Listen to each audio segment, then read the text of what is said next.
Салам достор. Супара онлайн радиосу, Супара каналы кайрадан назарыңыздарда. Бүгүн бизде Супара онлайн радиосунда, Супара каналында атайын коногубуз бар. Албетте, ал коногубуздан үйүндө отурат. Кыргызстанда белгилүү төкмө, бардыгыңыздарга белгилүү эле өзүнүн жакшы төкмөлүгү менен акын, ошол жакшы мугалим өзүнүн лекцияларын бүтүндөй коомчулукка жеткиргенге аракет кылып, тарбиялык маанидеги чыгып жүргөнүн билесиздер. Ыдрис Айтыбаев конокто болот, онлайн коногубуз. Албетте биз WhatsApp аркылуу видеодон чалганга аракет кылабыз. Андыктан биз эфирибизди баштайбыз. Эгерде суроолоруңуздар болсо, калуу тилектериңиздер болсо, сунушуңуздар болсо, албетте бизге түз эфирден комментарийлер менен кайрылып койсоңуздар болот. Биз учурда Супара каналы Москва шаарында, Россия территориясында эмес, жалпы эле дүйнөнүн ар кайсы булуң бурчунда жүргөн, иштеп, жашап жүргөн мекендештерибиз учурда COVID-19 вирусуна байланыштуу үйдө отурган учуру. Андыктан биз дагы ушул Супара каналы интернеттен бизди көрүп отурган мекендештерибиздин баарына жакшы жагымдуу маанай тартуулайлы деп тарбиялык маанидеги бүгүнкү көрсөтүүбүздү түз эфирибизди баштадык. Анда эмесе 1 саат бою, балким 1 сааттан көп биз менен чогуу болуңуздар. Эгерде суроолоруңуздар болсо, биздин түз эфирдин астына комментарий менен Одноклассники, Instagram, Facebook баракчабыздан көрүп турган мекендештер, ошондой эле YouTube каналдарыбыздан көрүп турган мекендештерибизди түз эфирдин астына комментарийлер менен кайрылып коюшуңуздарды сурайбыз. Же болбосо биздин WhatsApp номерге 8925 805 98 99 номерине WhatsAppка жазып койсоңуздар, мен бул телефон алдымда, албетте сиздердин телефонуңуз келген WhatsApp'тан келген суроолоруңуздар же калуу тилектериңиздер болсо, мен түз эфирден окуп бергенге даярмын. Анда эмесе биз менен чогуу болуңуздар. Маанайды түшүрбөңүздөр. Албетте бул ооруну, бул вирусту биз үйдө отуруп гана жакшы маанай менен, көтөрүңкү маанай менен гана жеңе алабыз. Анткени эмне үчүн көтөрүңкү маанай? Ар кандай эле оорунун вирусу, эгерде адамда иммунитети слабый болсо, иммунитети түшүп кеткен, аз болгон болсо, албетте ар кандай ооруну жуктуруп алганга көбүрөөк ушундай бир мүмкүнчүлүк болуп калат.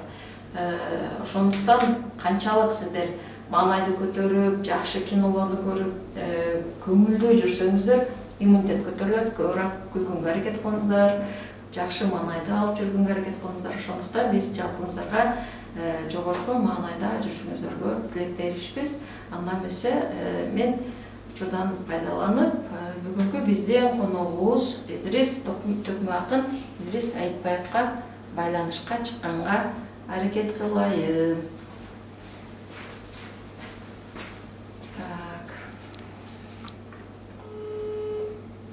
Биз түз эфирде белгилүү төкмө мугалим акын Идрис Айтбаевка түз эфирге байланышка чыгып жатабыз. Анда эмесе түз эфирде Идрис, салам алейкум. Биз экөөбүз тескери болуп калдык.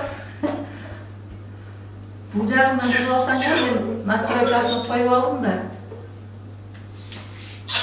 Штативке коюп алдым да, микрофон неменичи, телефонду.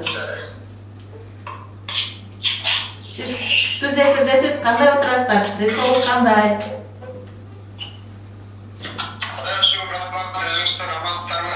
Бизде жакшы, мекендештер үчүн жакшы маанай тартуулайлы деп атайын сизге убактыңызды бөлүп бериңиз деп суранган болчубуз. Сиз түз эфирдесиз, сизди дүйнөнүн ар кайсы булуң бурчунда отурган мекендештерибиз интернетте биздин соц тармактардагы түз эфирден Instagram, Facebook, Одноклассники, ошондой эле YouTube каналдарыбыздан көрүп отурган учуру биз бүгүн сиз айткандай ошол интернетте отурган мекендештерибизге көздү арамдан сактоо деп сиз өзүңүз айткан сиздин лекцияңыз боюнча дагы сөз кылалы. Андан сырткары мекендештерге жакшы жагымдуу маанай тартуулап, өзүңүздүн чыгармаларыңызды арнап кетсеңиз. Анда эмесе сөз сизде, урматтуу Идрис мырза. Адаглаштаган жалпы мекендештерге, мекендешим, жердешим, Алла насип эткен соң кыдырып кетип жер бетин кимин кайда болбосун Кудай таалам колдосун, башыңарга бир Кудай кырсык бала бербесин деп амандашкым келди. Аман болуңуздар, жана ушундай жолугушуу уюштуруп турган жалпы Супаранын жалпы жамаатына да ийгилик каалайм. Өзгөчө жеке бар болуңуз.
Жақсы болып жалпыңа жалынды салам ырғытсам көзің өртіп келет деп аман бір болсаң екен деп ұқтаса түштің елестеп апаңар тұрат айылдан балам балам балам деп өзімді нары қарам деп атаңар тұрат айылдан карантин бүтсе келет деп маған белек берет деп балаңар күтет айылдан ол бұлттың артыңдан есен құлаған телефон çalып өзгөчө мейірімді болып құлағам қызыңар тұрат айылдан анамдағың айылда достарым бары күтішкен карантин бүтіп қалса деп ең үйіңе келіп алса деп сабырынан бүтішкен силерді күнді келестеп ұзақ жолға өткөчө екі көзі түшішкен осылардың барына аман есен бар болып ынтымаққа қалды да ынтымақ болса бұйырса бүт бар болып алды да Россия менен болбосо Италия Парижден Лондон менен Питербек керекпи Воронежден кимиң кайда болбосун эрежеге басып этият болуп калалы таңда узатпастан ырымды сабак берип өтсө деме жеттим болду талабы сабактын анда баштайын сабакка кулак сатып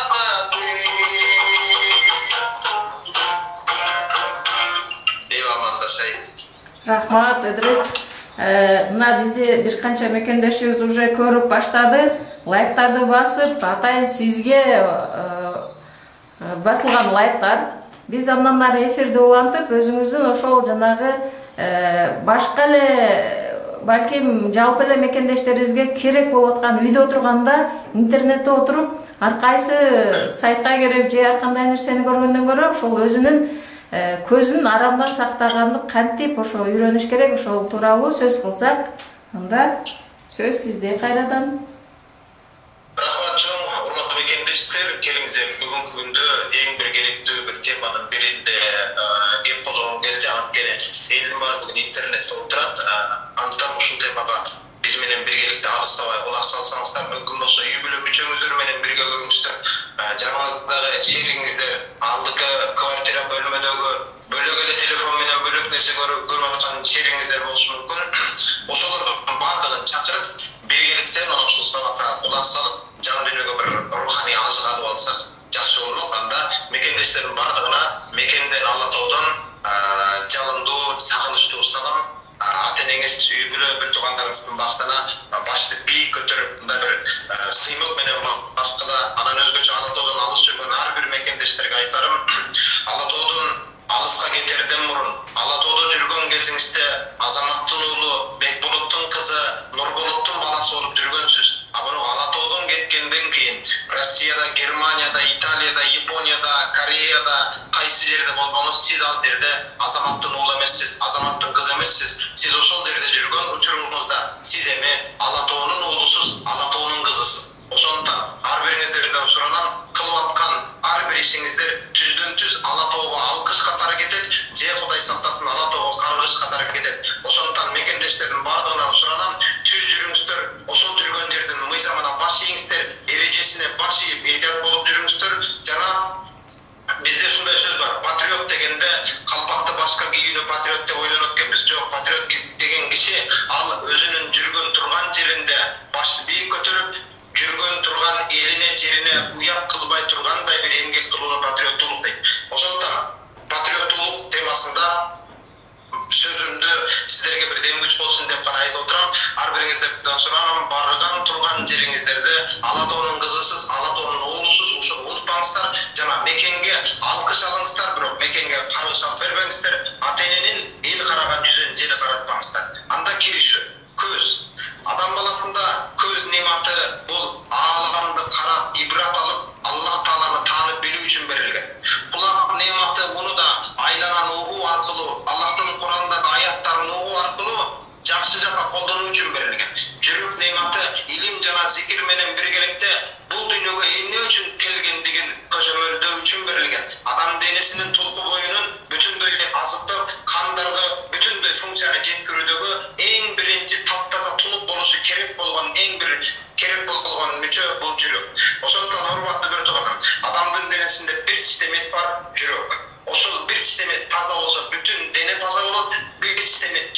бүтүн дене кир болот. Андыктан мына ушул бир систематик таза кармаңыздар. Кулактын шүгүрү качан берилет? Кулактын шүгүрү Куранды окуу жана гыйбат ушактарды уктоо менен берилет. Көздүн шүгүрү Куранды кароо, айлана чөйрөнү карап Аллах Тааланы таанып билүү жана Кудай Таала карабагын деген арамды карабастан көздү ыйтап кылуу менен берилет. Ошондон жалпыңыздардан суранам, бүгүн сиз менен биз көздүн шүгүрүн берип атабызбы? Кулактын шүгүрүн берип атабызбы? Тагыраагы Кудай Таала бизди эмне менен максат менен жаратса, ошол максатты толук аткарып атабызбы жокпу? Мына ошол жөнүндө кеп козгогум келди. Урматтуу bir тууганым, эгерде көз доктору сизге мындан кийин жарыка караба, оттон ысыктан алыс бол, ысык суу тийгизбе, суу киргизбе, самын шампунь киргизбе, эгерде буларды кыла турган болсо көзүңдөн айрылып каласың десе, биз доктордун айтканын бирин дагы четке какпастан аткарабыз. Доктордун айтканын ар бирин аткарабыз, көзүңдү ыйтат кылуу үчүн. Бирок кызык нерсе, эме арамга караба, арамга карай турган болсоң, күнөөгө караба, күнөөгө карай турган болсоң менден алыстап кетесиң жана акыретиңден, жаннатыңдан кур каласың деп айтып аткан киши доктор эмес, Алланын өзү. Демек, доктордун айтканын кылабыз, көзүмдөн айрылып калбайын деп, бирок Аллахтын айтканын акыретимден айрылып калбайын деп, Кудай Тааланын айтканын кылбай атабыз. Бүгүн унутуп калдык. Караңыздар, ошондон бүгүн көз кирпик кирип кетсе, кирпиктин оордугун көтөрө албай, көзүбүздү ыскап тазалайбыз да. Көз кирпиктин оордугун көтөрө албаган көзгө аалам толо, тоодон ашуу күнөөлөрдү жүктөп салдык. Ошондон көзүбүздү ыйтап кылам. Адамдагы кызыгуу сезими бул сооп иштин атасы болсо, күнөө иштин дагы апасы.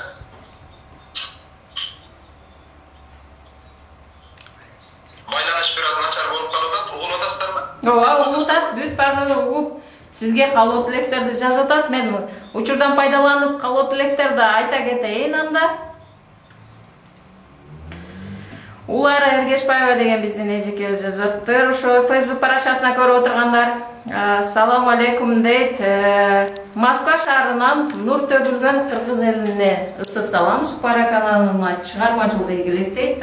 Фарида Итикулова деген биздин Түркия өлкөсүнөн жазып көрүп отурган мекендештерибиздин арасынан Фарида Итикулова Азамат Идрис дейт. Ошондой эле салам Супара каналы, аман болуңуздар мекендештер. Түркиядан салам жолдойм Идриске. Кол чабуулар дейт. Анда эмесе эфирибизди андан ары уланталы, балким суроолор болсо биз эфирдин арасында ушинтип окуп өткөнгө убакыт бөлөлү. Эфирде анда сөз сизде, урматтуу Идрис мырза. Чоң рахмат, саламымды улантам. Эчтеке болбойт деген бале бизди чоң алдап коет. Тагыраагы эч нерсе болбойт деп отуруп, эң кичинекей күнөөдөн улам бүтүндөй жашооңдун жыйынтыгын жоготуп алып коркунучу бар. Ошондон бүгүнкү күндө эч нерсе болбойт деп отуруп, эң кичине керек болсо көзгө көрүнбөгөн вирустан коркуп үйдө жатабыз бардыгыбыз. Эчтеке болбойт деген жокпуз. Көзгө көрүнбөгөн вирустан коркуп жатабыз бүгүнкү күндө. Демек, ар көзгө көрүнүп турган күнөөлөрдү, арамдарды да эч нерсе болбойт деп карай бербеңиздер. Мисалы үчүн, караңыздар, жука кийинип шамалдап грипп болуп жөн койсоңуз, акыры барып өлүм менен аяктайт. Демек, ар бир оору өлүмгө алып бара турган коркунучту ташыйт. Ошондон кичинекей күнөөлөрдү да жөн койсоң, жаннаттан кур калтырат. Демек, ар бир күнөө динден чыгып кетүү коркунучуна чейин алып барат. Андыктан, урматтуулар, күнөөгө көнүп калган көз муну кийин сактап калыш өтө кыйын. Көрбөгөнү менен бизде ушундай нерсе бар. Биз коомчулук менен жүргөндө күнөө кылбайбыз, бирок өзүбүз менен башка-баш калганда күнөө кылып коюу коркунуч бар. Эмне үчүн бул теманы сүйлөшкүм келди? Анткени бүгүн элдин баары телефон менен үйдө, карантинде үйдө камалып жатып, телефон менен бүтүндөй бузукуларды, бүтүндөй жаман видеолорду, телефон менен ушундай бир жаман сайттар менен азырылып отуруп, динден чыгып кетип, күнөө кылып коюу, mana ушундай бир акыретибизди жоготуп алып коркунучу бар. Ошондон жалпыңыздардан суранам, эч ким көрбөгөн менен эки жилкиңизде периштелер көрүп отурат. Ар бир кылып аткан кылыгыңызды периштелер жазып отурат. Ошондон урматтуулар, бүгүн карантинде үйдө камалып алып, бүтүндөй күнөө арам ишке башыңызды тыгып албаңыздар. Арам жасатып, жалкоолук менен ибадаттан алып, тобо иштерин жабып жатырып коюаткан бул шайтандын иши. Ошондон шайтанга аласыбаңыздар. Жыйынтыгы айтканда, эч бир күнөө ишти кичине көрбөңүздөр. Кичинекей болсо да эhtiyat кылыңыздар. Мина көмүлүп калган талабыга жүргөндөй басыңыздар. Бутумду адашып басбасам жарым өлүп кетем деген сыяктуу эле, азыр адашып бир сайтка кирип алсам, бүтүндөй жыйнап алган соолукторумдун бардыгынан кургалып кетем деген бир коркунуч болсун. Баары бир бардығы бір жолдан башталған. Bir қарап қойын, bir қызығып қойын, bir шегіп көрейін, bir жол içіп көрейін, bir жол вальсқа түсіп көрейін, bir жол көріш көрейін, bir жол өбіш көрейін, bir жол құшақтасып көрейін деп отырып, бардығы бір жолдан башталған. Демек, бір жолы болса да мына ушундай жаман иштерди кылбаңыздар деп жалпы мекендештерден суранып кетем. Жүрөгүн кааламастан кылынган күнөөгө тобо кылып калсаматта, жана аны улантпа, улантсаң да үмүтсүздүккө кабылып калба. Мен болдум, айнеден болдум, ушу менен бүттү менен жашоо өлүт дебе. Кайтуу үчүн Кудай Таала сага жашоо берди. Кайтуу үчүн Кудай Таала сага өмүр берип отурат. Аттан ушул жамандыктардан кайтуунун бүгүн учуру турат. Мына ушундан кайталы. Айрыкча бүгүн Шабан айында турабыз. Мына 2 аптадан кийин, 3 аптадан кийин Рамазан айы башталат. Ошондон Рамазан айына өзүңүздөрдү эhtiyat кылып руханий даярдык менен кирип барыңыздар. Мына ушундай арам иштин жолун жабып, алыстоо, чөйрөнү тазалоо, телефонду мүмкүн болушунча азыраак колдонууга чакырып кетет мекендештерди. Koksundan bir günü işte görüp kalsanız anda zamanında gözünüzü tattınız. Antkene birinci görüşün senin paydana, bir oşonu kayra ikinci yolu görüşün al senin ziyanına. Telefonda koksundan bir zamanda görüp kalsanız gözünüzü tatta kalınız, ötkürüp salınız. Emdekende kayra ikinci yolu karasanız bu sizin sınav olup, günü olup, cana bu sizge özgöçö günü vakarında жазылат. Oşondan birinci atkara turgan işiniz telefonda jaman nerseler görüp kaldı. Koksundan gözünüzü tattınız, jana oşol saytlarda, oşol jana akkaunttарды өчүрүп салыңыз, тазалап салыңыз, мүмкүн болушунча өзүңүздү таза кармаңыз. Арамды көп киттеген адам ошого көнүп калат, жана ошол иштин кулу болуп калат. Кээ бир айтышы мүмкүн, көнгөн жок деп. Жок, андай эмес, көнүп калабыз. Чыгымды чеккен адам дагы, сигарет аракты көп ичкен адам да ошого көнүп калат. Кээ бир адамдар айтат, мен сигаретти өзүм таштай алам деп кечирип коебуз. Сигарет чегип анын кулуна айланып калдык. Артык биз ага баш ийип калдык. Анткени эртең орозо айында көрөсүз, орозо туткан адам кечинде ифтар ооз ачар убактында заматта өзү билбеген абалда колу сигаретке чуркап калат. Демек биз сигаретке баш ийип, сигареттин кулу болуп калабыз. Ошондой эле арам нерселерди көп көрө берген адам да ошого баш ийип, ошонун кулу болуп калат. Ошондон суранам, мына ушундай нерседен айрыкча мына Шабан айында турабыз, Рамазан айына азыртадан даярдык кылып, телефонуңуздарды мүмкүн болушунча ушак, кыйбат, мына ушул нерселерден алыс кармап, таза нерселерге, техниканы жакшы жакка колдонуңуздар, илим алууга, техниканы алысты жакындатып, ата-эне менен сүйлөшүп, баарлашып турганга, техниканы Куран жаттоого, техниканы кайра бир нерсени, мисалы үчүн англис тилин, орус тилин, түрк тилин, айтып тилди үйрөнүп пайдаланыңыздар, техниканы жакшы жакка пайдаланыңыздар. Эгерде мындай кылбаса, бул техника бизди цивилизацияга алып барбай, тескерисинче канализацияга, подкасттыкка алып кетет. Ошондон жалпыңыздардан суранам.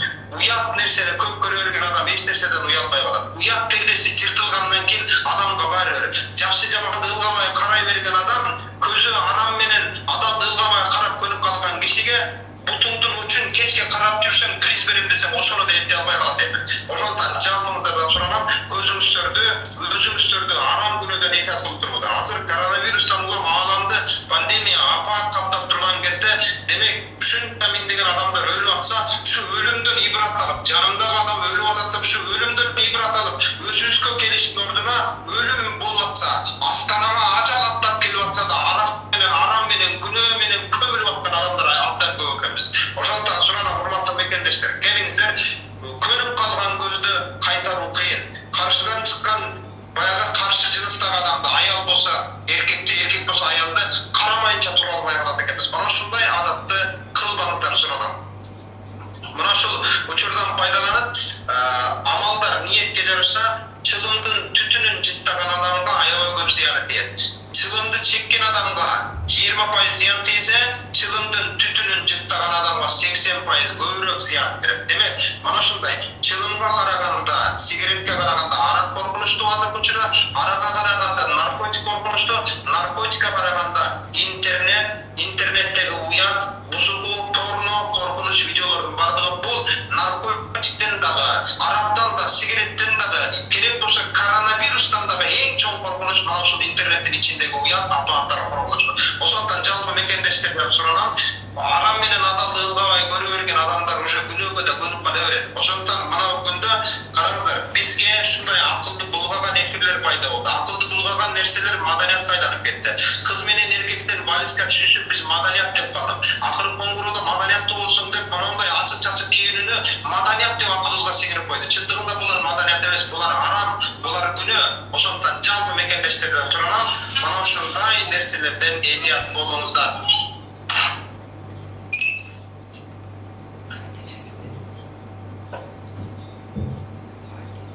Дагы бир кеңешим, мына ушул нерседен даарылануу үчүн көздү жамандыкка көндүрүп алган адамдар эң биринчи ооба деп муну моюнга алыш керек. Мен ушундай болуп калдым, жана ушудан айыгууну каалайм деп өзүндө кабыл тилек болуш керек. Мана ошондон кийин айыгат. Эми айыгууну каалаган адамдар эң биринчи арамды тиктеп көнүп калган киши өз башынча мунун үстүнөн чыга албайт. Ошондуктан жанындагы адамдар менен бирге болсун, тагыраагы жакшы адамдар менен чөйрөн алмаштырсын, телефонду таштасын, ошондой жаман сайттардагы аккаунттарды өчүрсүн, бош калбасын, пайдалуу иштер менен алек болсун, жакшы адамдар менен жанашсын, намазды көңүл коюп, ар бир сүйлөм, ар бир аяттарды маани берип окусун, жана илим алуу устаздар менен бирге болсун, тобо, зикир жана орозо, Куран жаттоо менен алек болсун. Мисалы үчүн азыр Шабан айында орозо тутса да болот, нафил орозолорду кармаңыздар, Куран окуңуздар. Бүгүн мен кечегинде сабак бердим окуучуларыма, бүгүн ушундай бир жанагындай эстафета баштаганбыз. Бүгүнкү күндө ушундай бир видеолор Инстаграмдан эстафеталар башталып атпайбы? Жана чачын алдырмай эстафетасын алышты. Дал ошондой эстафетанын ордуна мен кечээ күнү Инстаграм интернет баракчамдан, Фейсбугунда сабагымды бүтүп барган окуучуларыма Куран окуу эстафетасын, салават айтуу эстафетасын жана орозо тутуу эстафетасын тапшырма берген болчумун. Жана кечээ күнү бүгүнкү күнү Кудай кааласа, бүгүн кечке чейин 30 пара Куранды толук катым кылып окуп бүтө турган эстафетасы бүгүн бүттү буюрса, кечинде анын дуасы болот. Бүгүнкү күндө орозо кармагандар бар, бүгүнкү күндө буюрса салават айткан окуучулар бар. Мунун кечинде жыйынтыгы катары окуучуларга айтып жарыялайм иншалла. Жана өзүм баш болуп буну мактана иретинде кабыл албаңыздар. Өзүм баш болуп Куран окуп, өзүм баш болуп орозо кармап, Рамазан айы келбетте да нафил орозолорду кармап, азырда да муну жан үйрөштү Рамазанга руханий деңгээлде даярдыкты буюрса баштадык. Мына ушундай эстафетаны дагы окуучулардын арасында, интернет колдонуучулардын арасында жар салып жарыяладым. Айрыкча мактана кетчү нерсе, ошонун ичинде интернет аркылуу агай мен 1-чи параны окуйм, агай мен 30-чу параны окуйм деп окуучуларымдын көбү Москвадан, Тажикистандан, Түркиядан, Казакстандан, ошол бүтүндөй дүйнөнүн бүтүн 4 тарабына кыдырып кеткен кыргыздардын бардыгы бар экен. Ошолордун бардыгы буюрса бөлүшкөн абалда бүгүн толук Куранды окуп, орозо кармадык, нафил намаздарды окудук, тахажжудтарды окудук жана кошумча салаваттарды айтып, бүгүн Алла таала мекенге жана ааламга бүтүндөй апат, пандемия жоготсун деп чогуу биргеликте дуа кылуу менен биргеликте дагы сабагыбызды улантып атабыз. Мына ушундай бир жакшы боло турган жакшылыктарды бири-бирибизге жар салып бөлүшсөк, жана бүгүнкү күндө телефондун жардамында интернеттин, телефондун ар жагында клавиатураны баскылаган балбандар көбөйүп кетти. Клавиатураны баскылаган баатырлар көбөйүп кетти. Урматтуу балбандар, баатырлар, тигибизди эйтеп кылсак, бирөөнү гыйбат кылбасак, бирөөнү ушактабасак, өкмөткө же башка өлкөгө сын тагардан мурун өзүбүздү билсек, өзүбүздү өзгөртүп алсак, өзүбүздү жакшы жакка тарбиялап алсак деген гана сунушум ар бириңиздерге. Урматтуулар, зыяндуу тамактар дин соолукка коркунуч жаратса, зыяндуу сахналар акыретиңизге коркунуч жаратат, ыйманыңызга коркунуч жаратат. Ооздон кирген нерсе түз эле ашказанга барат, дал ошондой эле көздөн кирген нерсе да түз эле ыйманга барат. Ошондуктан ыйманыбызды сактап калуу үчүн, адеп акылыбызды сактап калуу үчүн анда муну эки көздү эhtiyat кылалы, эки булакты эhtiyat кылалы. Оозго кирип аткан нерсеге көңүл буралы, адалдан болсун жана ооздон чыгып аткан нерсеге да көңүл буралы, Алланы мактаган нерсе болсун жана адамзатка кыянат кылбай турган, душмандыкты жаратпай турган нерсе болсун. Ошондуктан ар бир мекендештерден суранам, карантинди өзүбүздүн пайдабызга пайдаланам. Карантинди илим алууга колдонолу, карантинди Куран жаттоого, карантинди бир тил үйрөнүүгө, карантинди бир өзүбүздүн калып кеткен казаларыбызды, калып кеткен ушундай кемчиликтерди оңдоп алууга пайдаланалы. Болбосо өтө кыйын. Акыл адамды жакшылыкка жана жамандыкка да чакырат. Ошондуктан жалпыңыздардан суранам, от менен үйдө өрттөсө да болот, от менен тамак бышырса да болот. Ошондуктан бүгүн колуна пультту карматсаңыз, бардык каналга айландырып аткан балдарыбыз бар. Илгери биз бала кезибизде кечинде 10 мүнөттүк бере турган мультфильмди күтөт элек. Рабаят телеберүүсүн же Спокойной ночи малышени күтөт элек. 10 мүнөттүк мультфильмди көрөт элек. Бул адам бөлөк кезде телевизор көрбөйт элек, жаңылыкты да көрбөйт элек. Телевизорду bir күндө 10 мүнөт кечинде көрөт элек, уйкудан мурун. Рабаяттын Спокойной ночи көрүшү менен уктайт элек. Бөлөк кезде бир туугандар бири-бири менен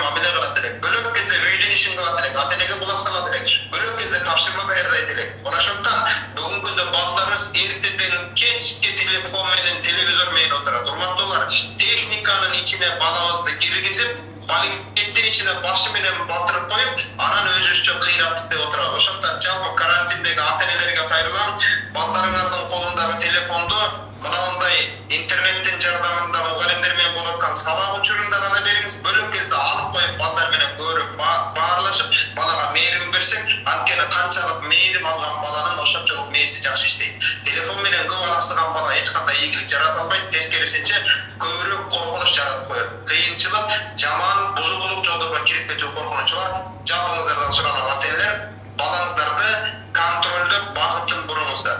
Кызыгуучан балага кызыкпа деп айтылбайт. Аракетчил балага жөнөтүр деп айтылбайт. Ылдый кулап аткан ташка кулаба деп айтылбайт, же агып аткан сууга акпагын деп айтылбайт. Тескерисинче агып аткан сууга мынабу жерде түз аксын деп арыкты тегиздейбиз. Мынабу жерде дымдалып аксын деп чукур казабыз. Мынабу жерде эгиндерди сугарсын деп эгин чакырабыз. Мынабу жерде өйдөдөн ылдый шар агып ток чыгарып берсин деп генератор коебуз могу жерге.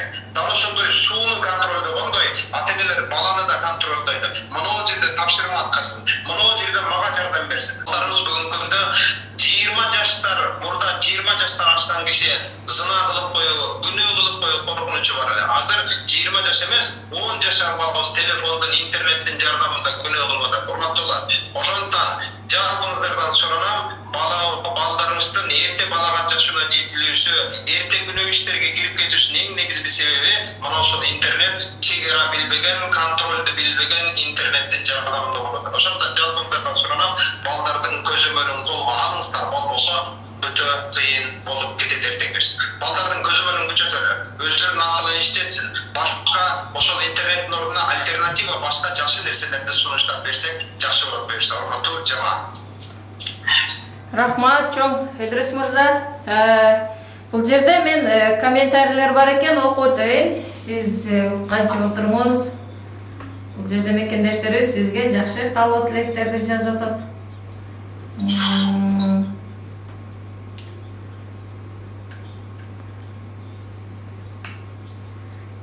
Доорбек Абдыразаков деген биздин мекендешибиз бар. Миграциялык комитеттин кызматкери. Азамат Сүнүдүрүсүнүн дейт, маалыматтарды болушунча соцсеттерге, WhatsApp'тардан группаларга таратканга аракет кылалы деген жакшы өзүнүн сунушун айтыптыр. Андан сырткары бул жерде бизде Нургүл Камбаралиева деген эжекебиз абдан туура, чоң рахмат Идрис мырза дейт. Буга ошол каалоо тилектерди баягы комментарийлер түз эфирде болуп аткан үчүн кээ биркисин мен окуганга жетишпей калатам, көрүнбөй калат. Анан бул жерде бир суроо бар. Идрис мырза, мен аны окуп бергенге аракет кылайын. Ассалому алейкум, суроо жооп болуп атабы дейт. Суроо жооп болуп атабы Идрис Айтыбаев менен дейт. Суроо адам кантип сөзгө чечен болуш керек деген өзүнүн суроосун бериптир. Бул суроого жооп берсеңиз. Бул WhatsApp'тан келген суроолордун бири. Кабыл алдым, урматтуу Доорбек мырза, Нургүл айым, сиздерге терең ыраазычылык билдирем. Келиңиздер, бүгүн вирус бири-бирине бат чуркагандай, биз дагы адам баласынын аң сезими бузулуп аткан кезде аң сезимди оңдоо үчүн антивирус болуп, мына мындай бир жакшы сабактарды, жакшы маалыматтарды бири-бирибизге жеткирүү, үйрөнгөнүбүздү башка бирөөгө үйрөтүү жана жаратар болуп аткан жан дүйнөнү гүлдөтүүгө жардам берет. Ал эми сөзгө чечендик маселесинде бүгүнкү күндө карантинде уламын, бардыгыбыз да китеп окуп атабыз. Сөзгө чечендик маселесинде эң биринчи кеңешим кыргыздын макаллака китептерин окуңуздар. Кыргыздын манас китебин окуңуздар. Кыргыздын эпосторун башкаларын окуңуздар. Жана эң биринчи сөзгө чечендикти каалаган мекендештериме, жакындарыма, асылдарыма суранам. Өзүм деле кыйраткан чечен эмес, бирок ошентсе да ырас суракка жооп берейин. Эң биринчи орунда эң жөнөкөй окуучуларга берген тапшырмам мындай макалаларды алып, ар бир макаланы окуу менен биргеликте өзүңүзгө жаккан жерине моундай белги коюп, өзүңүзгө жаккан макалдарды жаттап, башка бирөөгө түшүндүрүп берүүдөн баштаңыз. Мисалы үчүн, жагым сынса да, шагым сынбасын дегенге белги коюп койдум. Көрдүңүзбү? Бул мына ушундай бирөөнүн колун сындыр, бирөөнүн бутун сындыр, бирок бирөөнүн шагын сындырба, көңүлүн сындырба деген геп бар. Анткени көңүл маселеси. Бирөөнүн көңүлүн бузуу, көңүлүн сындыруу, кыйратуу Каабатулланы бузуп кыйраткан менен барабар. Ошондон бул да өтө маанилүү. Ал эми караңыздар. Макаллардын бири ушундай сөз бар. Мақалдардан дағы бір өсін айтайын. Жазында ырдап жүрбөсөң, кышында жыргап жүрөсүң деген кеп бар. Жазында ырдап жүрбөсөң, демек мээнет кылсаң, кышында жыргап жүрөсүң деген кеп. Ошондуктан жалпыңыздардан сураган макалаттарды өзүңүзгө жаккан макалаттарды белгилеп жаттап алып, аны башка бирөөгө айтып, кереги тийген кезде учурунда ушуну пайдалана бериңиздер. Мисалы үчүн өзүмдүкү дегенде өгүзгөнүн күчү бар, өзгөнүкү дегенде өлөм анамына иши бар деген кеп бар. Тагыраак өзүң үчүн дегенде бардыгына даярсың, өзгө үчүн дегенде жалкоолук аласың деген бир мааниде. Бул биринчи кеңешим. Экинчи кеңешим, китеп окуп аткан кезде китебибизди билгөнчө ушундай окуйбуз. Ичибизден окуй дегенбиз. Момундай кылып, момундай кылып. Ичибизден окубай, сөзгө чечендикти кааласаңыз, окуп аткан үнүңүздү кулагыңыз өзү угушун. Кулагыңыз угуп, канааттансаңыз ошондо. Биз окуп атканда кандай кылабыз? Момундай кылып окуйбуз. Ушуга окшогон пикир жана сындардын чеги жок деп, анау жерде ыйлар жок, онтологон нерсе жок. Ошонун баардыгы демек биз окууга чечендигибиз жок ала берип, ушуну оозубуздан чыккан үндү кулагыбызды кылып, жана ушул күнгө өзүң канааттана турган даражада мыкты чеберликти арттырганга чейин үнүңүздү чыгарып окуй бериңиз. Мына ошондо чечендик акырында өсөт. Көбүнчө биз ичибизден гана момунду окуйбуз. Ичтен окуу китепти батыраак окууга жардам берет, ал эми сырттан окуу, ал чечендикти батыраак үйрөнүүгө жардам берет. Мына ошондой тарызда сырттан дагы окуңуздар. Жакшы. Дұрыс, рахмат. Бұл жерде дагы бир суроо бар экен. Сиз окуп жаткан макалалык китеп кандай аталат деп дагы суроо жазышыптыр. WhatsApp'тан келген суроолор бар. Бул Жумаш Кочуманов агайыбыздын жана Исмайыл Кадыров агайыбыздын макалалар, нуска сөздөр, накыл кеттер жана залкар ойлор деген китеби.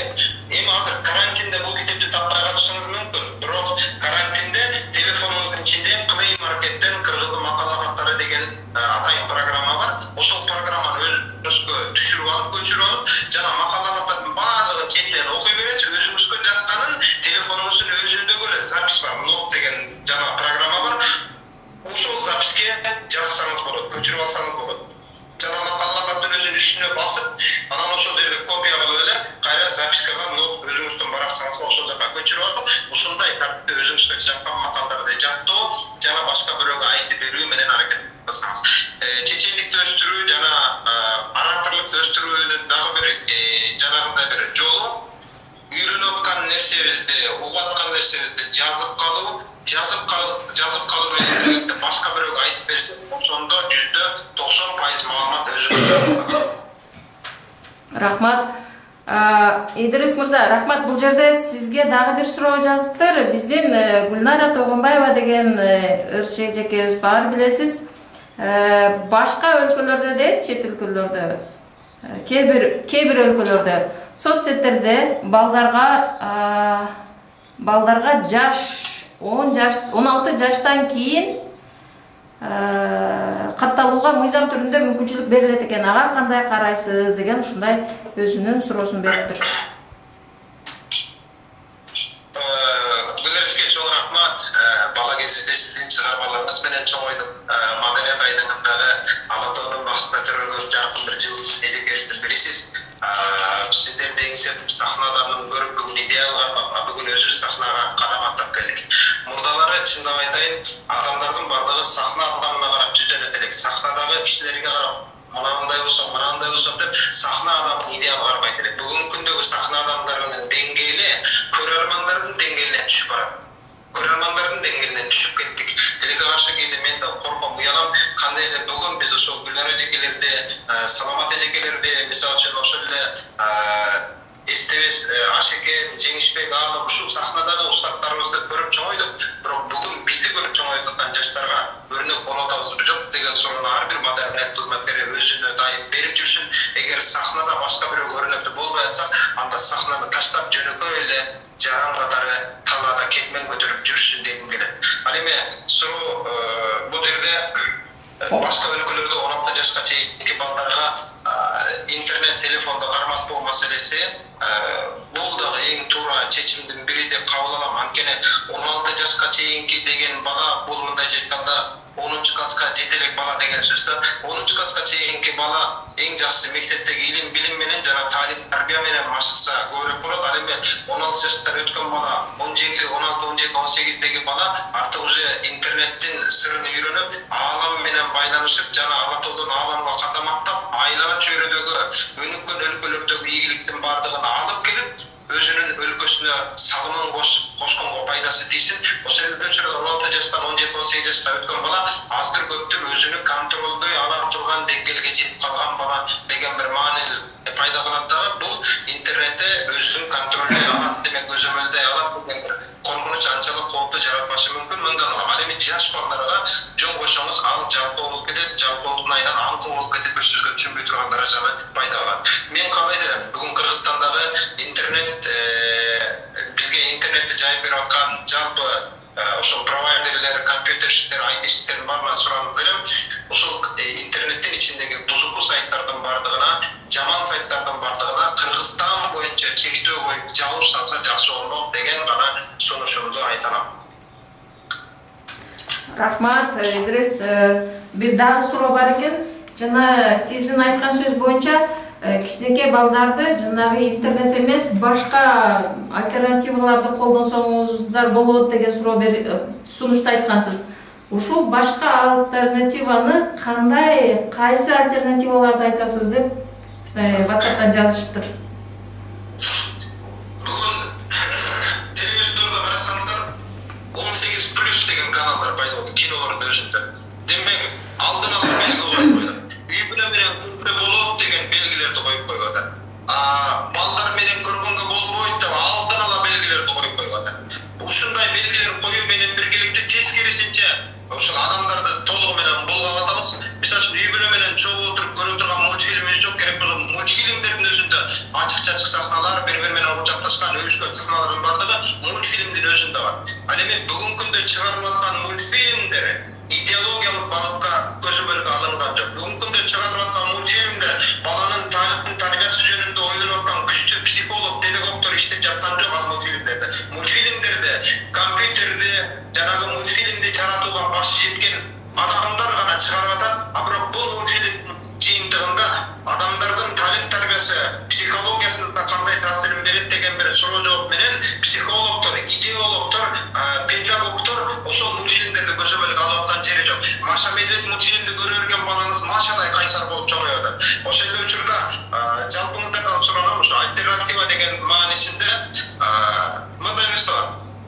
Балдардын мультфильмин көзөмөлгө алуу менен 10 мүнөт 15 мүнөттөн ашпоо менен биргеликте мисалы балаңыз көрүп аткан SpongeBob, Minion деген мультфильмдер балага эч кандай тарбиялап, эч кандай бир багыт алып эч нерсе берилбейт, ачык айтайын. Жөн гана мультипликациондук бир картон катары болбосо, жана мисалы үчүн жанагындай бир кино мультфильмдер бар. Ал мультфильмдердин бардыгын чоң кишилер көрө турган деңгээлде таркалган мультфильмдер. Ледниковый период болсун, жанагындай Мадагаскар болсун, не болсун, бардык мультфильмдер чоң кишилер үчүн чыгарылган мультфильмдер алар. Жаш балдар үчүн эмес.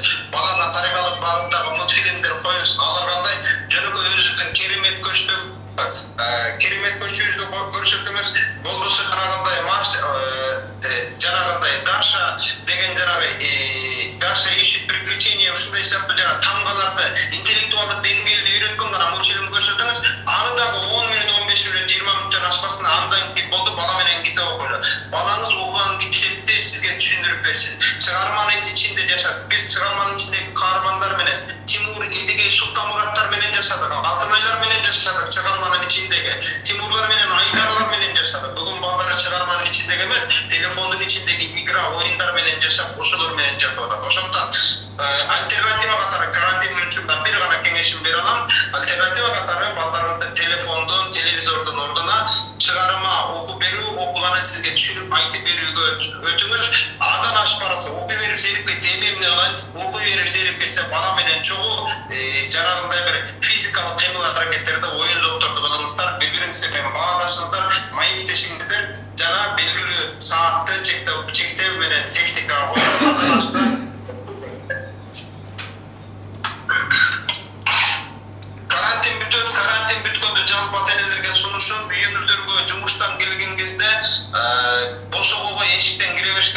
кийимиңизди чечип коюп анан кийин киресиз. Ошо бут кийимиңиздин ичине телефонуңузду да таштап, анан үйгө кириңиз. Үй бүлө мүчөлөр менен бири-бирлери менен баарлашып маектешиңиздер. Болбосо болбойт. Биз жумушта кечке телефон келгенден кийин үйдө да телефон менен жашайбыз.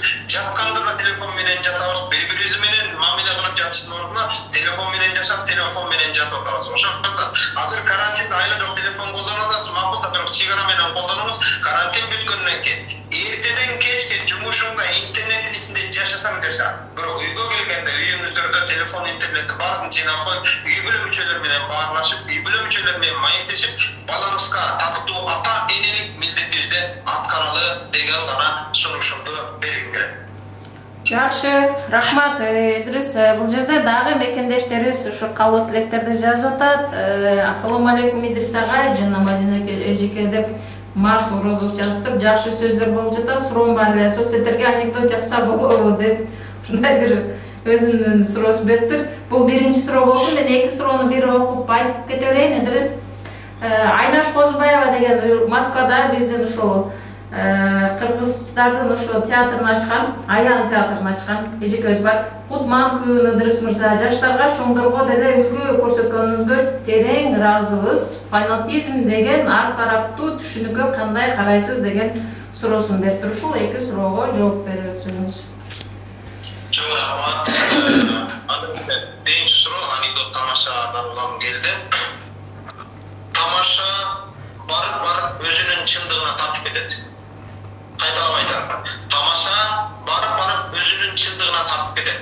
Кайсы темада тамаша айтсаңыз, ошол тема сөз түрдө өзүнүн чындыгына алып сирти алып кирип кетет.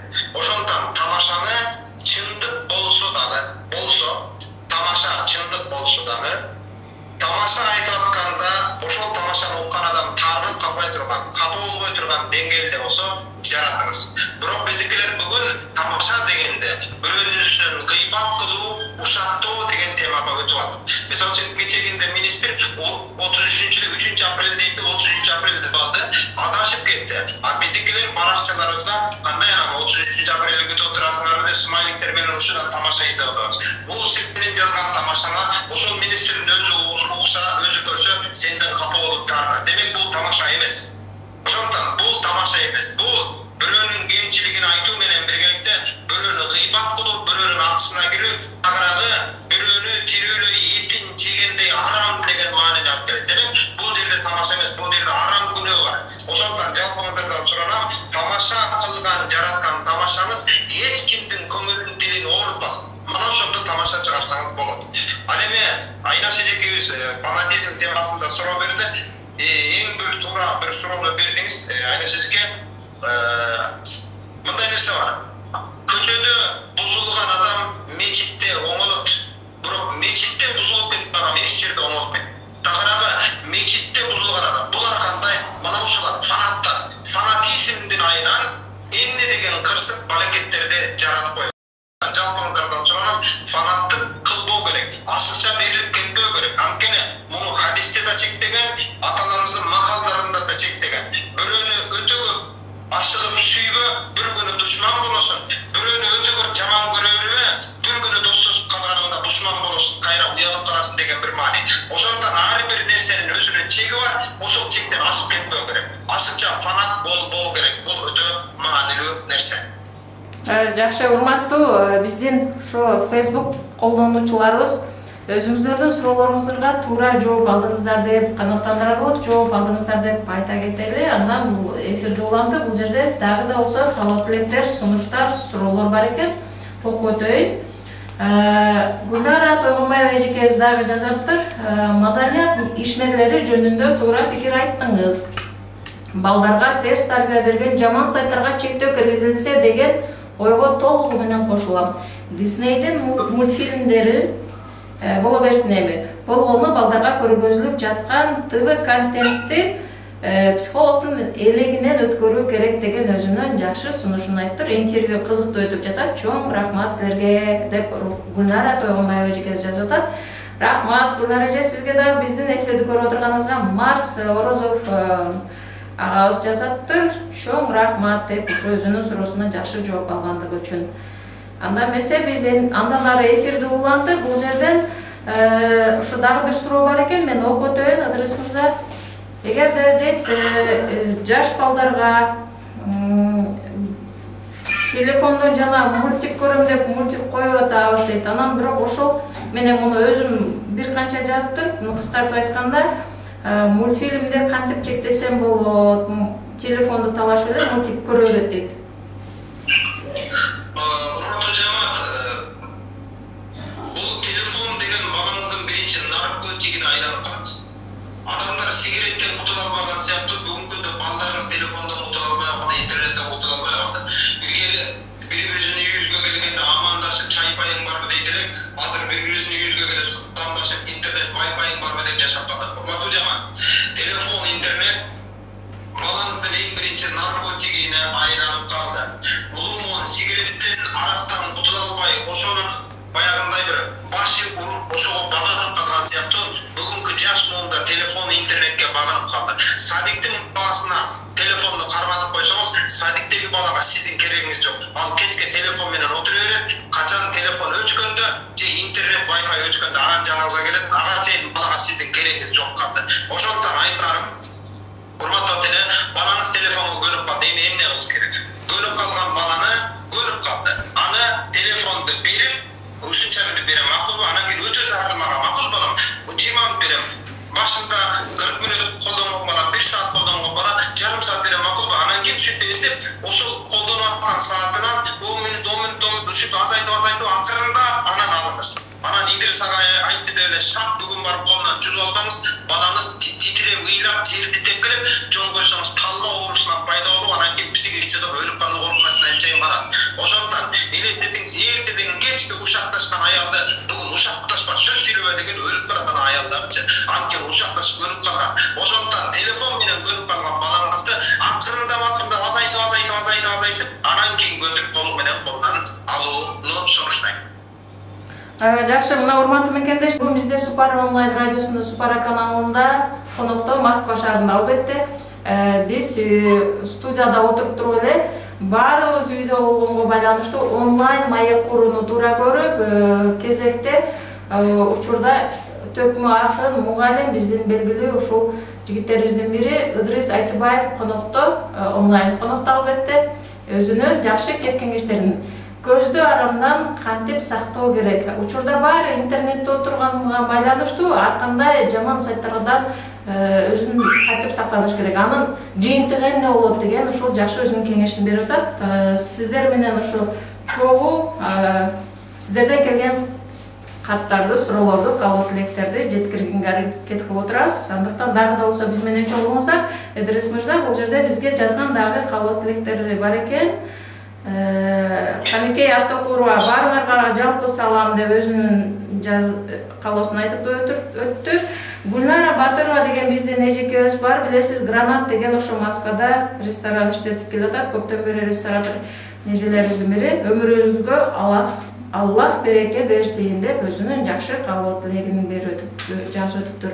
Андан эмесе, урматтуу Instagram колдонуучулар, сиздерден келген суроолорду мен операторым бошо жатканга байланыштуу мен ала албай атам. Операторумдан суранып кетем. Эгерде Instagramда жазылып аткан каалоо тилектер болсо, бизге жазып койсоңуздар болот.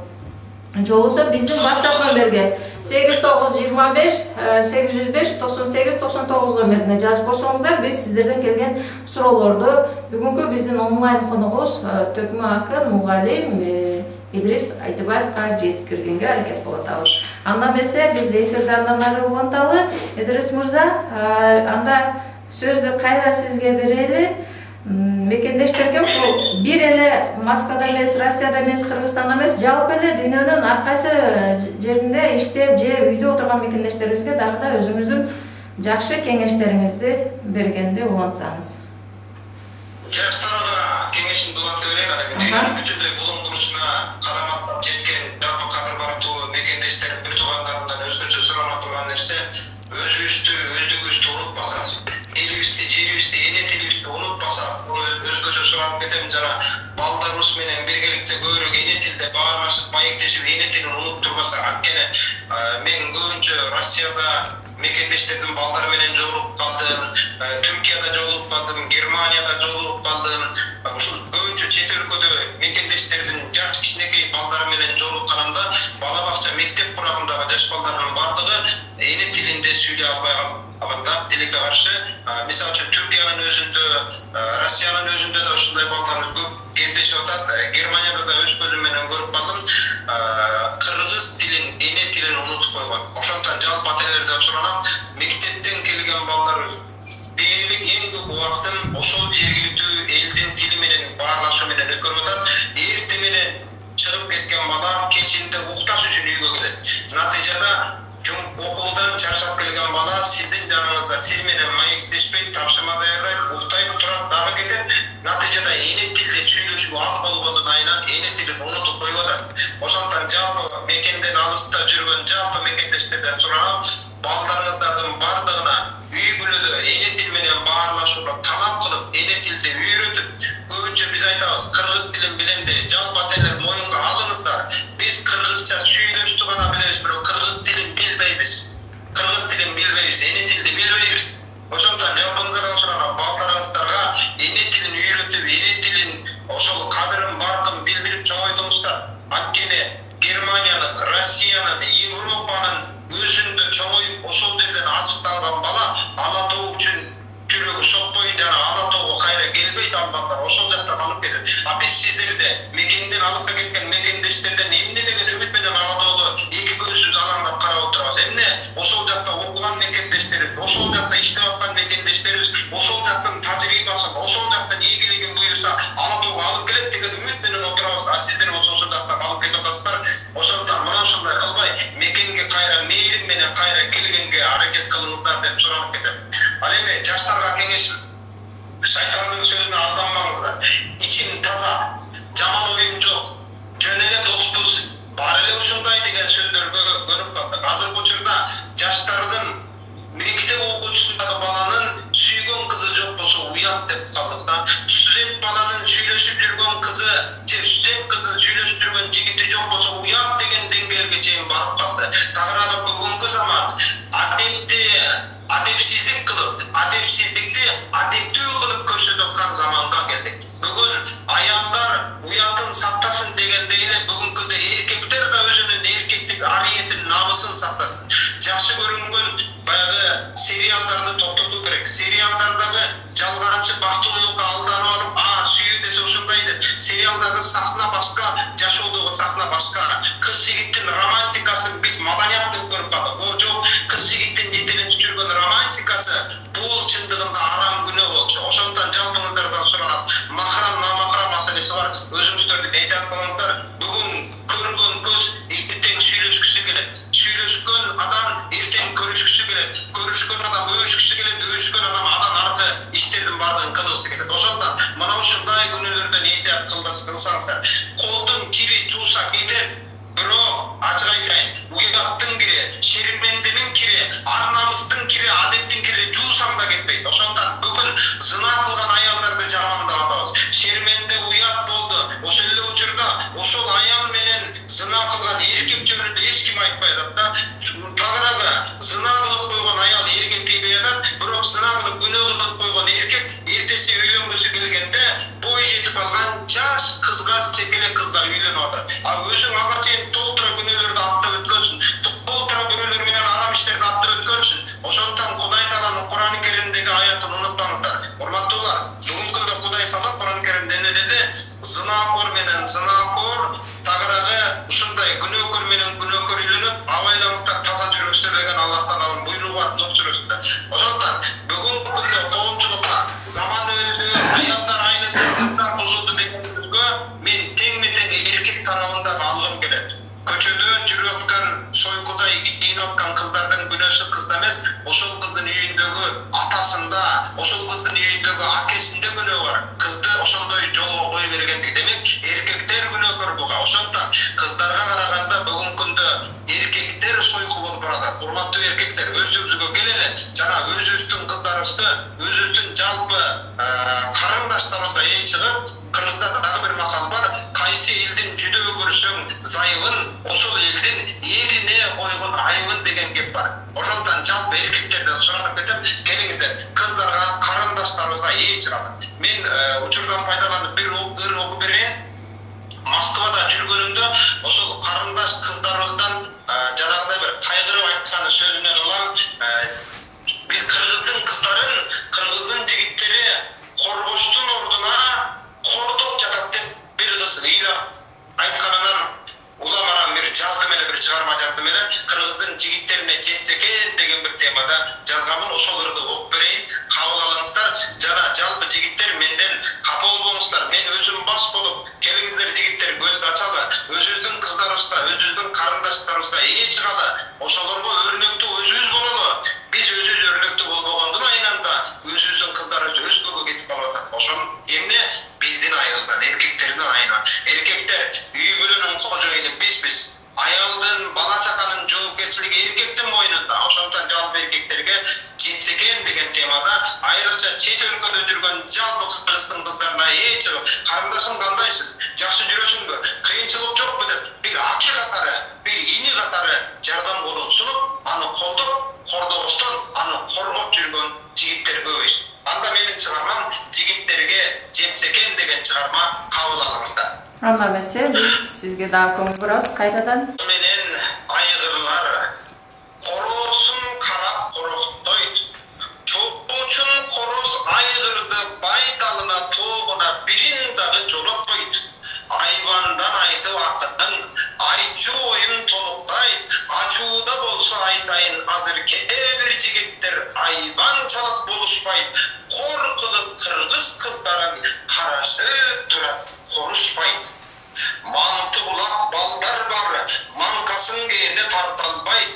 Маанилүү иштен жок болуп, мартыгы бир да байкалбайт. Кыргыздын кызын кордогон көк мээни барып табалап колукту тарт деп айталбайт. Жигиттер болду бирлигип, жаманды түртүп жектейле. Кыз келинин кыргыздын кыйшайган жолдон чектейле.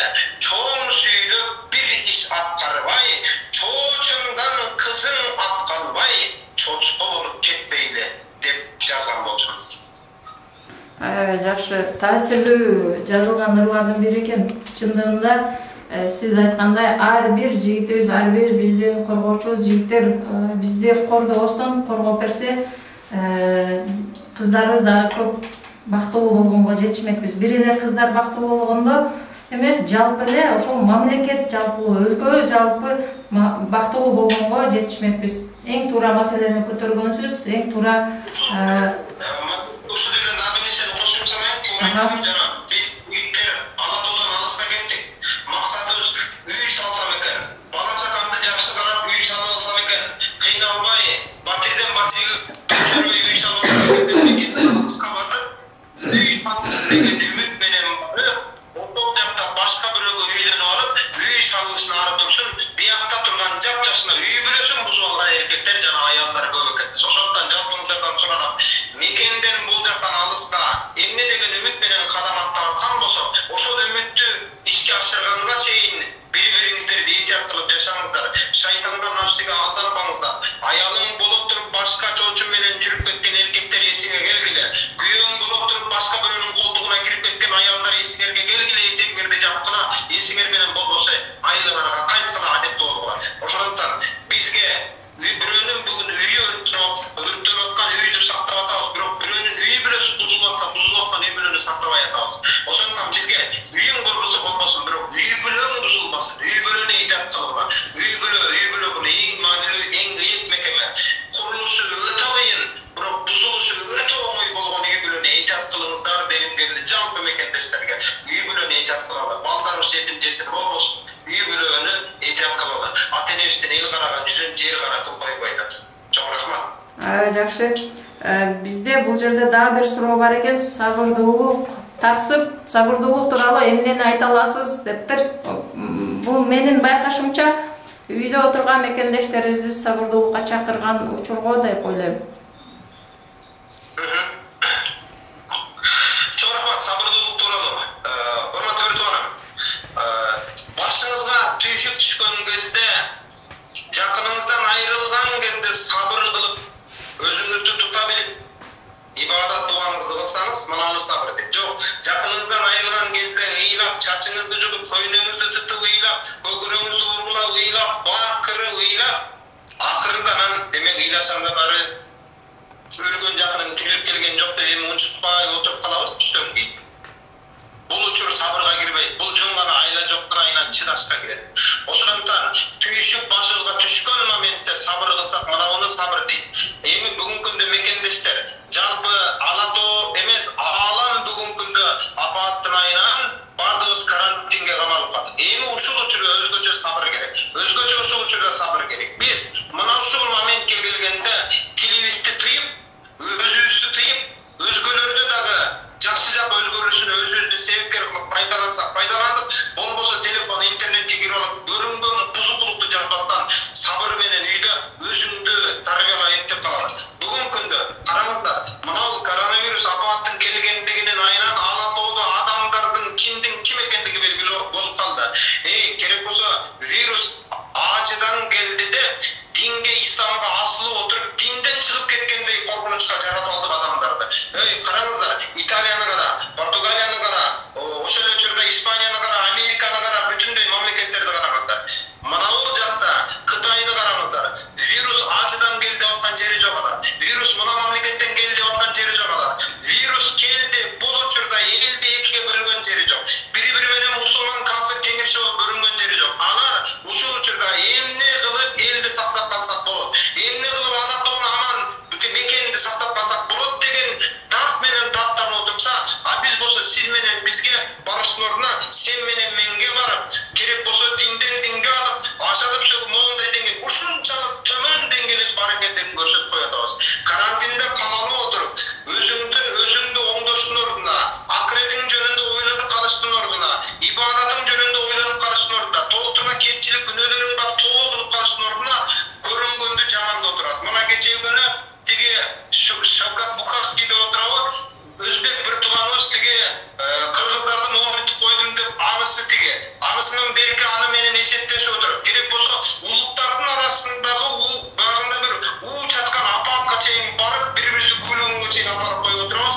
Бир тууганым, карантинде, Шавкат бир тууганым, өзүңдү басып толтура күнөөң бар, толтура кемчилигиң бар, толтура каза намаздарың бар, толтура каза орозолоруң бар, толтура өзүңдүн күнөө кемчиликтериң бар. Керек болсо Фатиханы туура окуп бере албайсың, кой, өзүбүздү туурлап алалы, өзгөнү эмне кылабыз. Ошондуктан жалпы бир туугандар, карантинде бири-бириң менен эсептешкенди кое тургула. Сиздер Аллах Таала сени менен мени эсептеше турган күндү кыяматка таштап койгон, ошакта эсептешип алабыз. Азыр өзүңөрдү сактап калгыла, өзүңөрдү идат кылып калгыла, өзүңдү сактаган, өлкөнү сактаган. Ошондуктан жалпыңыздардан суранам.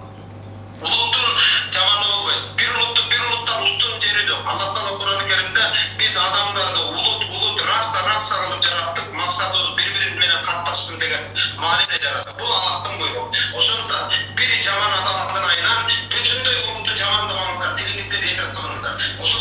Ошол Шавкат бир тууганыбыздын жамандыгын айынан бүтүндөй өзбекти жамандабаңыз. Керек болсо кыргыздын ичинде толтура адамдар бар. Ошол адамдын айынан бүтүндөй кыргызды жамандабайсың. Орустун ичинде толтура жаман адамдар бар. Ошол орус жаман адамдын айынан бүтүндөй орус улутун жамандай албайсың.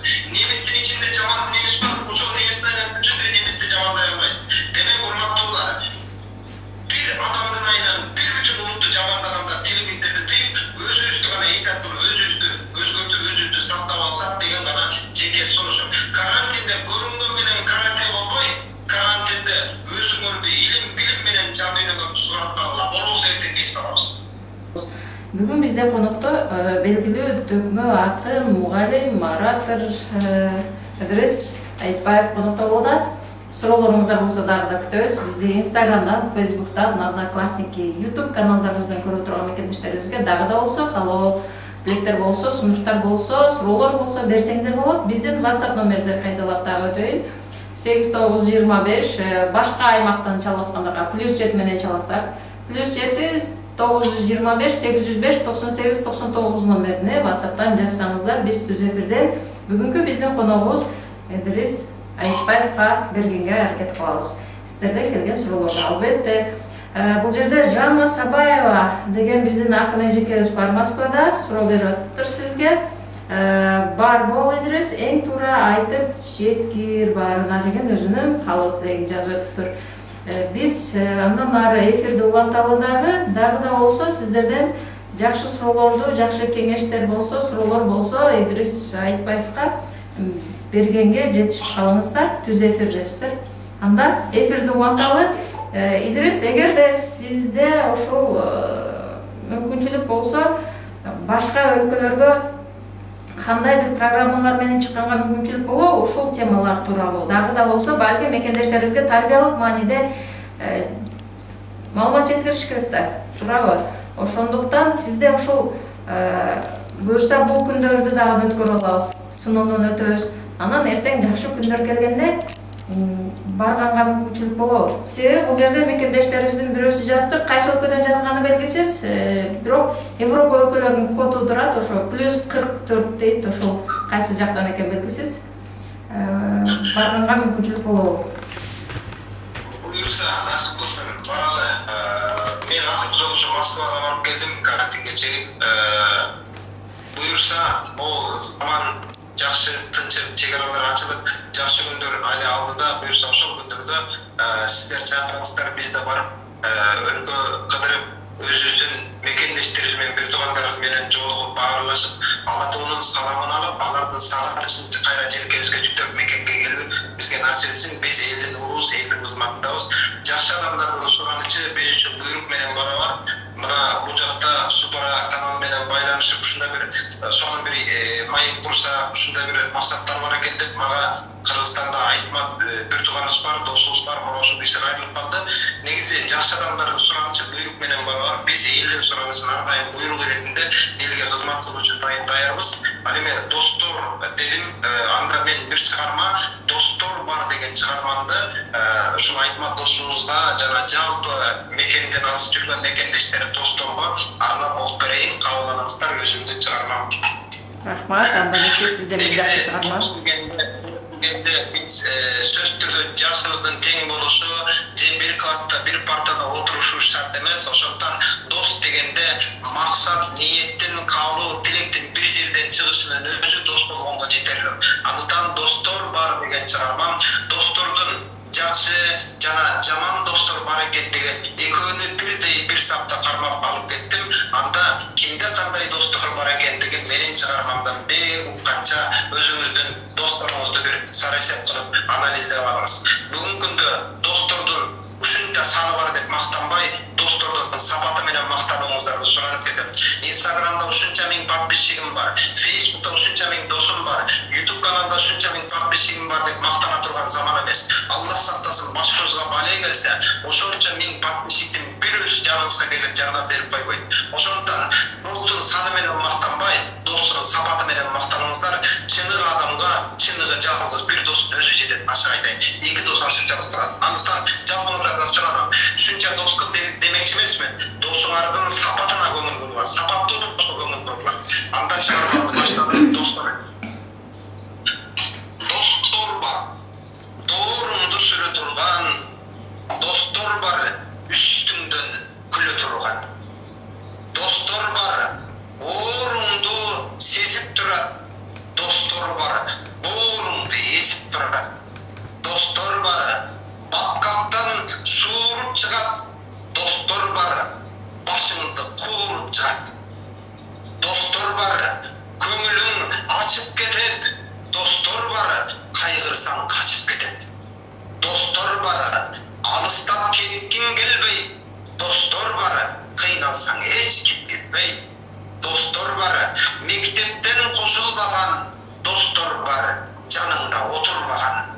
Достор бар, чакырсаң барам деген. Достор бар, бергенин алам деген. Достор бар, сыйыңды билип алган. Достор бар, сырыңды илип алган. Достор бар, досмун деп сыйлаша алат. Достор бар, кошкун деп ыйлап алат. Достор бар, туугандан артыгыраак. Достор бар, душмандан тантыгыраак. Достор бар, ишиңе жарап турат. Достор бар, акчаңды карап турат. Достор бар, мечитке чакырышкан. Достор бар, мойнуңа асылышкан. Достор бар, сиз дейсин,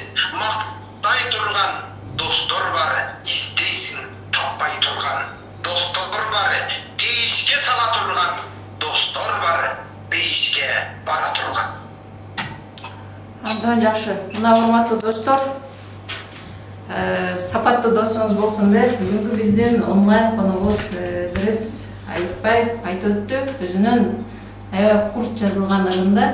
Бул жерде Идрис мырза сизге жазылган каалоо тилектердин катарында окуп өтөйүн. Айсулуу Абдымомуновна деген да Facebook баракчабыздан жазып аткан, сизди бизди көрүп отурган да бир эжекебиз жазаптыр. Алла разы болсун, Идрис мырза, сиздей чыган уул көп болсо экен, көп жашаңыз дейт. Анан мага каалоо тилек жазыптыр. Сизге рахмат Айсулуу эжеке. Биз андан ары эфирибизди уланталы. Эгерде биз мындай отурсак, чындыгында бир күндө дагы айтчу сөзүбүздүн баарын айтып өтө албайбыз. Чындыгында тарбиялык мааниси, ыйман маселесинде сүйлөшө турган темалар абдан көп убакытты алат. Бул эң туура маселелердин бири деп ойлойм. Буюрса алдыда дагы да болсо Идрис мырза менен биз эфир аркылуу сүйлөшүп турганга аракет кылалы. Идрис мырза, биз азыр сизге эркин микрофон берели. Анан чыгармачылыкта бир комузуңуз менен элге дагы да жагымдуу маанай тартуулап, анан эркин микрофондо өзүңүздүн дагы да айтчу сөзүңүздү айтып өтсөңүз, анан биз эфирди жыйынтыктаганга аракет кылсак.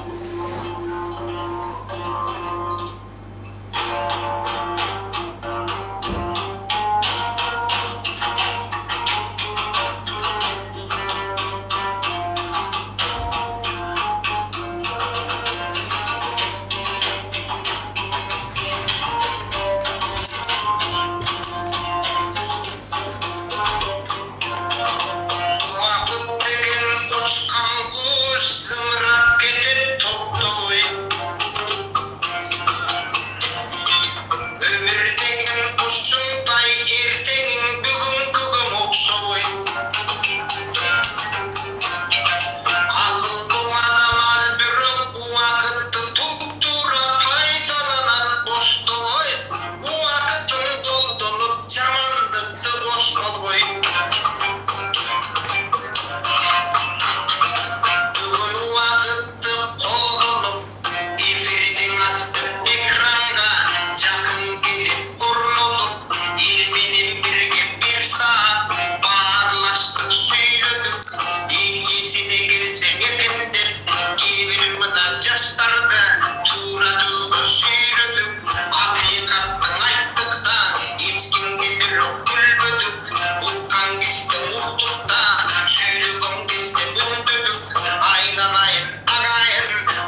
süylöyün, anın aytpay жүрбөйүn.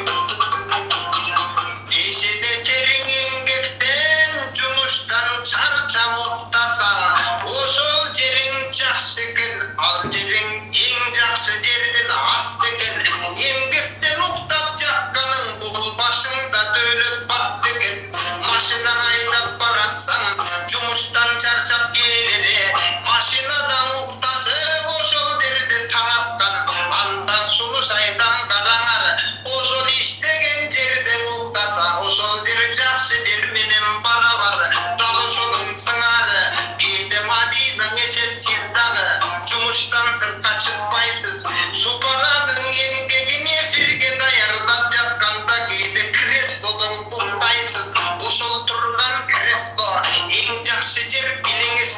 Демек башка жага кетпестен кайра эфирге кайра кириңиз. Элге кызмат кылып сиздин мухитте чалкып турушун билиңиз. Ал эми эң жакшы үйгө келейин, аныдан айтып берейин. Укканга бир чараңар, адамдарга эгерде жакшылык кылып берсеңер, жүрөгүндө жашайсың. Ошол жүрөк эң жакшы үйлөр менен барабар.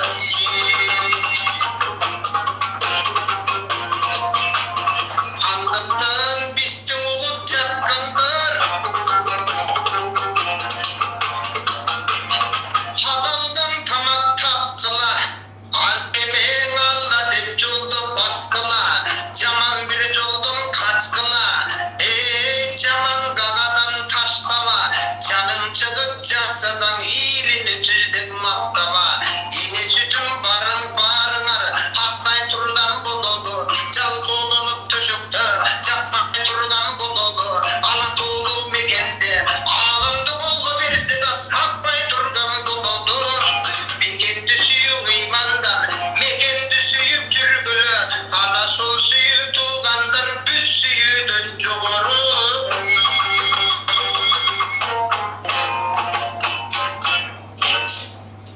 Рахмат, Кыдырыс мырза. Мына баары Инстаграмдан, Фейсбуктан бизди көрүп отурган мекендештерибиз, YouTube каналыбыздан көрүп отурган мекендештерибиз баары муюп сиздин төгүп аткан ырларыңызга аябай көңүл буруп отурганбыз. Рахмат, оппали деп уже сизге кабыл тилектер жазылып баштады. Анда эмесе сизге эркин микрофон, биз эфирди жыйынтыктайлы. Албетте мекендештерибизге айта кетели, бул биздин бир эле ушул боюнча токтоп кала турган эфир эмес. Буюрса алдыда Ыдырыс мырзаны пат-паттан ошо онлайн конокко чакырып турганга аракет кылабыз. Эркин микрофонго элибизге акыркы айта турган сөзүм, урматтуу туугандар, адам денесинде бир күн дене мүчөлөрү жолугуп сүйлөшөт, сен качан эс аласың деп. Ошондо кол менен бут айткан экен, мен кожоюн уктагандай салам дейт экен. Ашказанга кезек келсе ашказан айттыр, мен жеген тамакты сиңиргендей салам дейт экен. Ошентип баардык дене мүчөлөрү жооп берип отуруп, эң аягында жүрөккө кезек келет экен. Ушул жүрөккө салбаса керек. Анткени уктап аткандар да дүкөлдө иштеп турат, өлгөндө токтойт. Жүрөккө салбаса керек деп отурса, жүрөк айткан экен. Мен качан гана жакшы сөз укканда эс аламын деген экен. Андыктан эфирде биз менен болгон элдин баардыгы буюрса жүрөктөрү эс алсын, эс алган жүрөк менен жакындарына бет алсын. Жана биргеликте мына Шабан айында турабыз, алдыбызда Рамазан айы келатат. Өзүңүздөрдө руханий абатта Рамазанга даярданыңыздар. Күнөөдөн, арамдан, жамандан өзүңөрдү, сөзүңөрдү, көзүңөрдү, колуңарды, жолуңарды тыйып, азыртадан баштап Алла деп жашап калалы. Болбосо бузукулук кылган адам кыямат болуп атса да бузукулук кыла берет. Ошондуктан бузукулукка, күнөөгө, арамга көнүп калбаңыздар. Жана интернетте Алатоону жамандап, мындай бийликти жамандап, интернетте отуруп алып Кыргызстанга көбүсү баргандар эмне пайда таптык. Ошондуктан жалпыңыздардан суранам.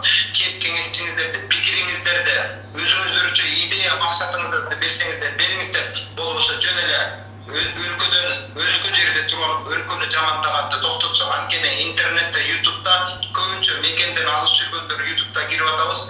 Жана Кыргызстанда эмне болду экен деп заматта Кыргызстандагы жаңылыкты YouTube'дан көрөт экенбиз. Жөн эле көрүп отурбай Кыргызстанда болуп аткан нерсеге күйүп бүсүп түтөп кетип, анан башынан баштап ылдыйра чейин күнөөлөп, шыбап, жамандаштан бөлөк нерсе менен алек болбой натыйжада бармагыбызды, тилибизди булгап алып атабыз. Ошондуктан жалпы мекендештер, ошол Европада ошол жактагы тажрыйба менен бул жактагы бийлик өкүлдөрү менен байланышып айтыңыздар, болбосо жөн гана жамандап отурууну токтотсок. Үздүк гигиена, колуңузду таза кармаңыз, колдон да эң маанилүүсү оюңузду таза кармаңыздар. Тилиңизди таза кармаңыз, дилиңизди таза кармаңыздар. Үздүк гигиена, коронавирус бүгүн тазалыкты талап кылып атканда, коронавирустан да Кудай Таала жан дүйнөнүн тазалыгын талап кылган. Анда жан дүйнөнү да кошо тазалап алыңыздар иншалла. Карантинде таза болбогон тилиңиз эч нерсеңиз калбасын. Карантин менен кошо бүтүндөй жан дүйнөнүндө да тазалап чыгат иншалла. Жакшы күндөр алдында, жакшылыктарда жолугушалы. Супаранын жалпы жамаатына ийгилик, канатыңыздарды сабалап, канатыңыздардан кайрылбай, көрөрманыңыздардагы да көп болуп, фанатыңыздардан айрылбай, бактылуу жакшы жашоодо жолугушуу насип этсин. Элге туура жолго алып барган жолдун бардыгына сооп жазылат иншалла. Элдерге жакшылык жеткирген ушундай каналыңыздар кыяматка чейин жашай берсин. Чоң рахмат. Рахмат, Ыдырыс мырза. Сизге терең ыраазычылык билдиребиз. Супаранын жалпы жамааты. Албетте биз дагы да буюрса алдыда сиз менен жакшы күндөрдө дагы жолугушуп, эфир аркылуу же бетме-бет көрүшүп отурган учурлар көп болсун. Үй бүлөңүзгө тынчтык, аманчылык, элибиз тынч болсун. Буюрса бул апат күндөрдөн, сыноо күндөрдөн өтө алайлы.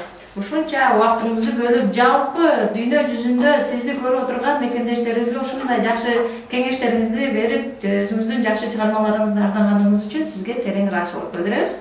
Аманчылыкта көрүшөлү, тынч болуңуз. Алла ыраазы болсун сизден. Мына урматтуу мекендештер, сиздер менен бүгүн Супара онлайн радиосунда, Супара каналында конокто белгилүү төкмө акын, мугалим, өзүнүн көп турдуу таланттары менен белгилүү Ыдырыс Айтбаев бүгүн бизде Супара онлайн радиосунда конокто болду. Биз эфирди андан ары жакынкы минуттар, жакынкы сааттарда дагы улантабыз. Анда эмесе биз менен чогуу болуңуздар. Бүгүнкү биздин коногубуз Ыдырыс Айтбаев айткан бүт кеңештерди сиздер туура пайдаланасыздар, өзүңүздөргө жакшы бүгүн азык алдыңыздар деп ишенип кетебиз. Оорубаңыздар, санитардык эрежелерди сактаңыздар.